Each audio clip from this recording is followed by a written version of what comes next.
જય શ્રી કૃષ્ણ મિત્રો, કેમ છો બધા? તો જો આપણે આજે ઘણા સમયથી માંડવીમાં આટો મારવા એવા નહોતા, તો જો આજે આવી ગયા છીએ.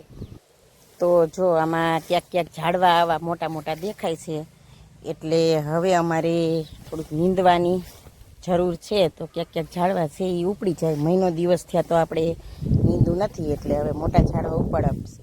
અને આ છે આપણે માંડવી ઉપાડી હતી ખાવા માટે, છોકરાઓને ને અમારે બધાને માંડવી લીલી ખાવી હતી, એટલે આ થોડીક જગ્યા કરી નાખી છે. કેમ કે આપણે આજે શ્રાવણ મહિનાનો સોમવાર છે, એટલે રસોઈ બનાવવાની નહોતી, એટલે આપણે બનાવવાનો હતો ફરાળ. એટલે ફરાળ બની ગયો છે.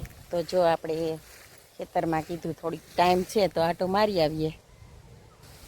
કેમ કે આપણે સિટીમાં એ નથી રહેતા અને ગામડામાં એ નથી રહેતા. તો જો આપણું મકાન અહીંયા વાડીએ ને વાડીએ છે, એટલે આપણે ગમે ત્યારે વાડીએ આટો મારવો હોય એટલે આવી જઈએ.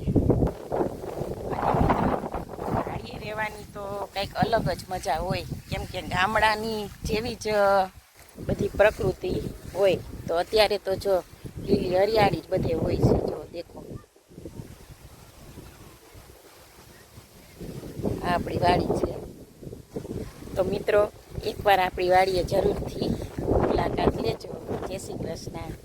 અને હા, જો આ વિડીયો ગમ્યો જ હોય તો લાઈક શેર ને ફોલો કરી દેજો.